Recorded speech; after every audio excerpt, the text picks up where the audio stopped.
हाँ जी, नमस्कार। जो भी विद्यार्थी फर्स्ट ग्रेड की तैयारी कर रहे हैं, ये वीडियो उनके लिए बहुत ही ख़ास है। बहुत सारे कमेंट मिलते हैं कि मैम फर्स्ट ग्रेड की एक अच्छी सी रणनीति बनाओ जिसको हम अच्छे से फॉलो कर सकें। फ़र्स्ट ऑफ़ ऑल तो सबका यही क्वेश्चन होता है कि फ़र्स्ट ग्रेड की वैकेंसी कब आएगी, एग्ज़ाम कब तक होगा, पहले रीट का होगा या फर्स्ट ग्रेड का होगा। तो देखो, अभी फ़र्स्ट ग्रेड के बारे में कोई अपडेट नहीं है कि एग्ज़ाम कब तक होगा, लेकिन आपको क्या है, अपनी स्टडी कंटिन्यू रखनी है।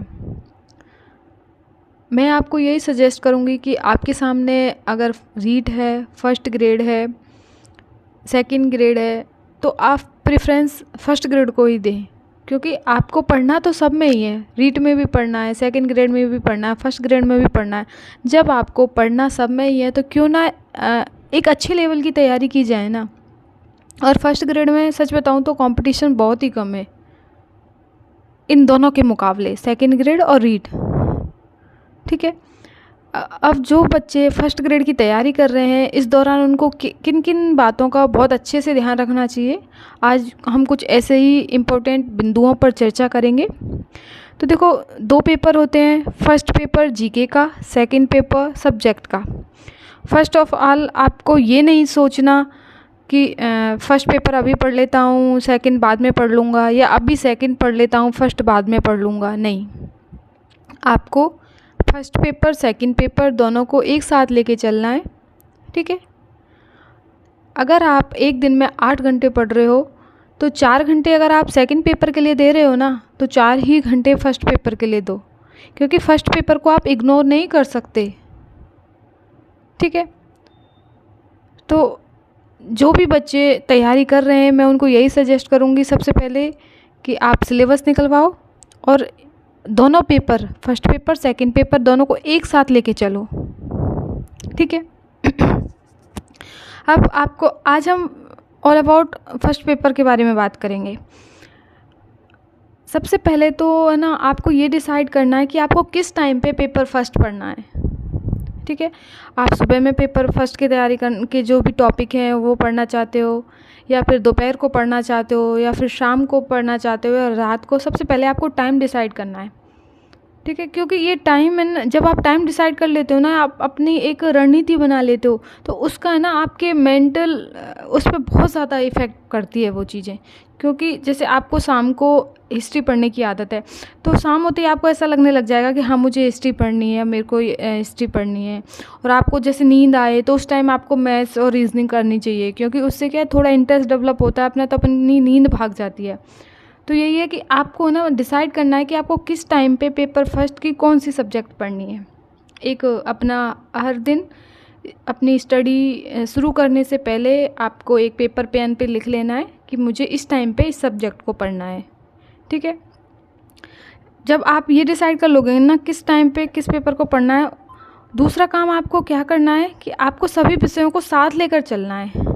ये नहीं है कि चलो मैथ मेरे को नहीं आती तो मैं मैथ्स को छोड़ देता हूँ, या फिर साइंस को छोड़ देता हूँ, या फिर कुछ भी अदर सब्जेक्ट हैं उनको छोड़ देता हूँ, नहीं, इंग्लिश को छोड़ देता हूँ। आपको ऐसी गलती बिल्कुल भी नहीं करनी है।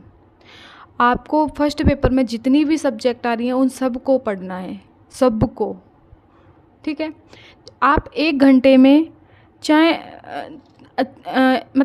एक दिन में आप 5 घंटे पढ़ते हो फर्स्ट पेपर, तो आपको ये देखना है कि 2 दिन का इस तरीके से शेड्यूल बनाओ कि आपकी मान लो 8 सब्जेक्ट हैं, तो 4 सब्जेक्ट एक दिन में पढ़ लो, 1-1 घंटा, 2-2 घंटे, और फिर अगली जो 4 सब्जेक्ट हैं वो दूसरे दिन पढ़ो।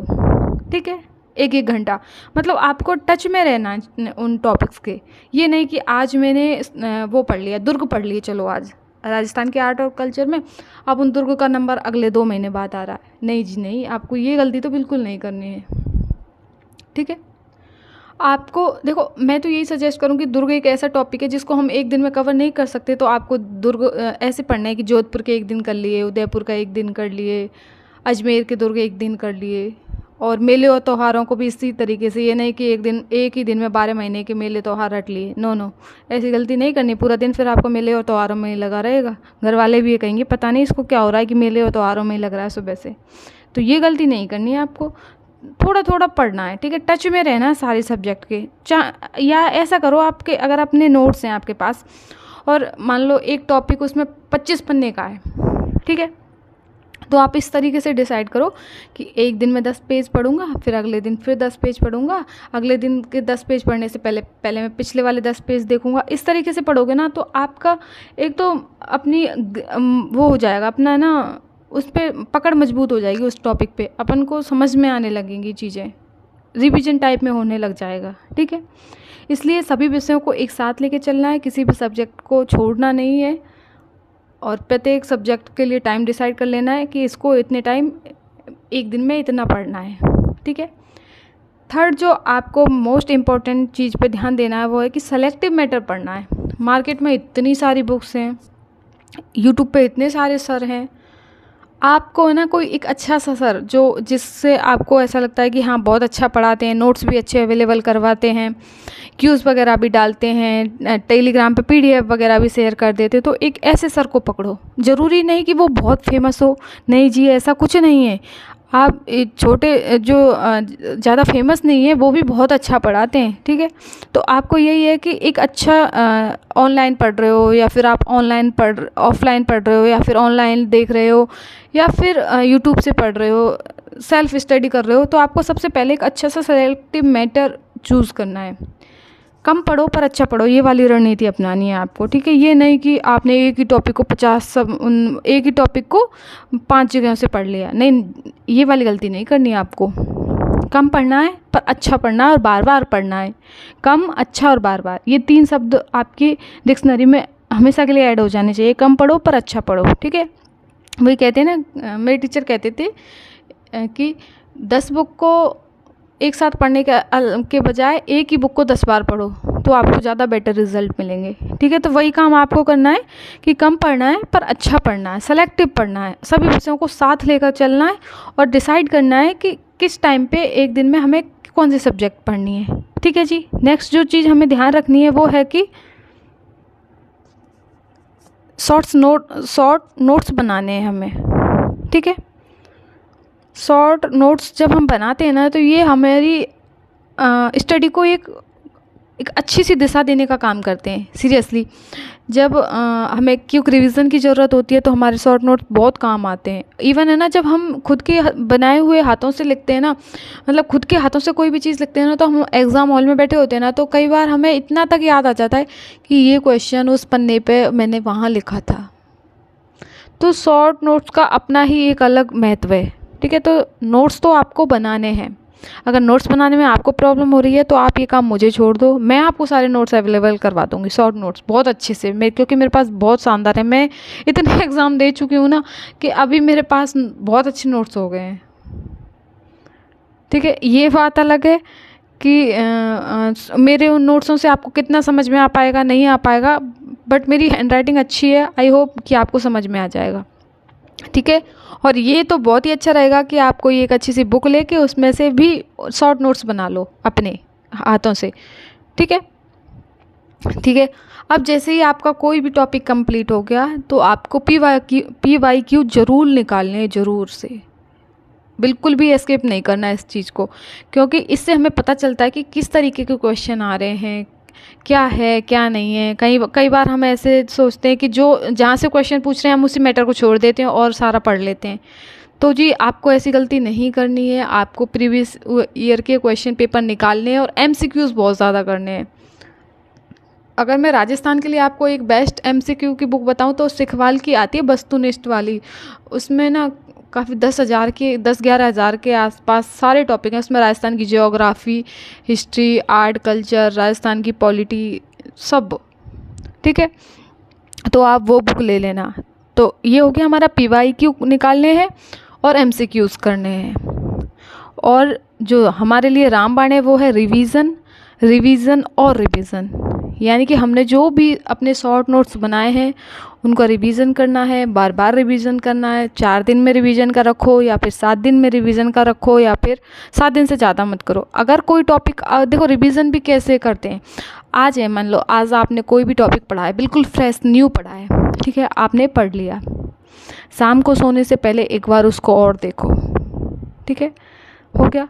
नेक्स्ट डे जब उठते हो तो फिर उसको एक बार और पढ़ लो, ठीक है, 3 बार हो गया। और अगले दिन फिर उसको पढ़ो, वो आपकी मेमोरी से कहीं नहीं जाएगा। जब आप उसको अगले टाइम पढ़ोगे ना तो वो आपको ऐसे लगेगा कि बस थोड़ा सा पढ़ना है, मुझे याद है, आपको हर चीज़ याद हो जाएगी। रिवीजन करने का यही बेस्ट तरीका है, ठीक है। कि कोई अब कई बार ऐसे कर देते हैं हम कि आज हमने टॉपिक पढ़ लिया, पूरा दिन आज हमने उस पर मेहनत करी और फिर हम अगले 15 दिन तक उसको टच भी नहीं कर रहे। सीरियसली बता रही हूँ, अगर अगले 15 दिन बाद जब आप उस पर आओगे ना, आपके दिमाग से सब कुछ गायब मिलेगा आपको। तो इसलिए आपको रिवीजन करना है। रिवीजन ऐसे नहीं है कि हम कभी पूरे दिन ही लेके बैठे, नहीं जी। एक टॉपिक का रिवीजन करने का भी अपना एक अलग ही तरीका होता है, ठीक है। वही है कि जब हमने कोई नया टॉपिक पढ़ा है तो एक बार जब उसी टाइम पढ़ लिया, फिर देखो 2 रीडिंग तो उसी टाइम लग जानी चाहिए, 2 से 3, उससे ज़्यादा नहीं, 2 से 3 जब हमने फर्स्ट टाइम टॉपिक पढ़ा है। उसके बाद शाम को सोने से पहले एक बार उसको सरसरी निगाह में देख लो, फिर अगले दिन फिर से एक बार आप उसको ज़रूर देखो, और फिर आप उसको 5 दिन में, 7 दिन में, 15 दिन में, जैसे आप रिवीजन का अपने शेड्यूल फिक्स करते हो उस अकॉर्डिंग देखो। तो रिवीजन तो मस्ट है। अगर रिवीजन नहीं करोगे ना, आप दुनिया का कोई भी एग्ज़ाम क्रैक नहीं कर सकते, चाहे आप कितने भी बड़े वो हो रट्टू धुरंधर वाले, नहीं कर पाओगे। रिवीजन तो मस्ट है, मस्ट मतलब मस्ट, ठीक है। एक शॉर्ट नोट्स, रिवीजन, ये तो आपके आधार हैं आपके एग्ज़ाम क्रैक करने के, किसी भी पेपर को पास करने के, ठीक है। नेक्स्ट है आपको पॉजिटिव एटीट्यूड रखना है। नेगेटिव तो सोचना ही नहीं है कि मेरा नहीं होगा, ये वाला तो थॉट आना ही नहीं चाहिए। बस आपको पॉजिटिव चीज़ें रखनी है दिमाग में। मेरा होगा, क्यों नहीं होगा, मैं पढ़ रहा हूँ, मेरे जैसे का तो होता है, अगर मैं पढ़ रहा हूँ तो क्यों नहीं होगा भाई। जो जिनका होता है वो कोई ऐसे थोड़ी है कि वो काजू बादाम में डूबे हुए रहते हैं, नहीं जी नहीं है, अपने जैसे ही होते हैं, ठीक है। तो आपको पॉजिटिव एटीट्यूड रखना है, नेगेटिविटी से दूर रहना है, नेगेटिव लोगों से दूर रहना है। बस वही है कि हाँ मैं हूँ जो भी हूँ, मैं जो कर रहा हूँ अच्छा कर रहा हूँ और उसमें ज़रूर सक्सेस होऊंगा, इस टाइप की आपको पॉजिटिव अप्रोच लेके चलनी है। और जो नेक्स्ट चीज़ है निरंतरता, ठीक है। आपको है ना कॉन्टिन्यूटी रखनी है अपने वर्क में। ये नहीं कि भाई आज इतना पढ़े कि घर वाले कह रहे हैं और आज तो मुझे लग रहा है ये IAS बन के रहेगा आने वाले टाइम में, पूरे के पूरे 16 घंटे छाप दिया आपने, पढ़ाई करी सुबह उठते ही, पढ़ाई पढ़ाई पढ़ाई हो भाई, मम्मी परेशान, बेटा का ही होगा, बेटी का ही होगा, जो भी है। ऐसा नहीं करना आपको है ना, मतलब इसको निरंतर रखना है पढ़ाई। अगर चाहे आप एक दिन के 5 घंटे फिक्स करो, पर उन 5 घंटे 1 महीने तक, 2 महीने तक, 4 महीने तक, जब तक आपका एग्ज़ाम नहीं हो जाता तब तक रेगुलर पढ़ना है आपको। ये नहीं कि आज चलो ठीक है, आज तो हम 15 घंटे पढ़ लिए, अगले दिन सो रहे हैं, पूरी रात सोए, पूरे दिन सोए, कल मम्मी पूछे बेटा का ही होगा, एक ही दिन पढ़ना था क्या, तो मम्मी नींद पूरी ना हुई, आँखों में दर्द हो रहा, तो ये वाला काम नहीं करना आपको, आँखों में दर्द करने वाला और वो, ठीक है। हमारे भी कुछ लोग हैं ऐसे, तो आपको ऐसा काम नहीं करना, आपको कॉन्टिन्यूटी के साथ पढ़ना है, ठीक है। और पेशेंस, धैर्य बना कर रखना है आपको। ये नहीं आज आप 15 घंटे पढ़ लिए फिर कहे अब तो मेरा सिलेक्शन हो जाएगा, इम्पेशेंस नहीं होना, आपको पेशेंस रखना है, धीरे धीरे अपने रफ्तार वो कछुआ वाली चाल से चलना है आपको, ठीक है। और ये जो फर्स्ट ग्रेड है ना, इसमें तो अगर अभी से आप वो कछुआ वाली चाल शुरू कर दोगे ना, सीरियसली बता रही हूँ 101% आप अपने गोल तक पहुँच जाओगे, ठीक है। तो मुझे यही बताना था। और मैं भी फर्स्ट ग्रेड की तैयारी कर रही हूँ, मैं RAS का भी दूंगी, लेकिन मेन मेरा फर्स्ट जो है वो यही है, फर्स्ट ग्रेड। सब्जेक्ट मेरा सेकंड पेपर इंग्लिश का है, तो जो भी बच्चे इंग्लिश के हैं उसके लिए मैं जी हेल्प से कोचिंग ले रही हूँ, आपको बता देती हूँ।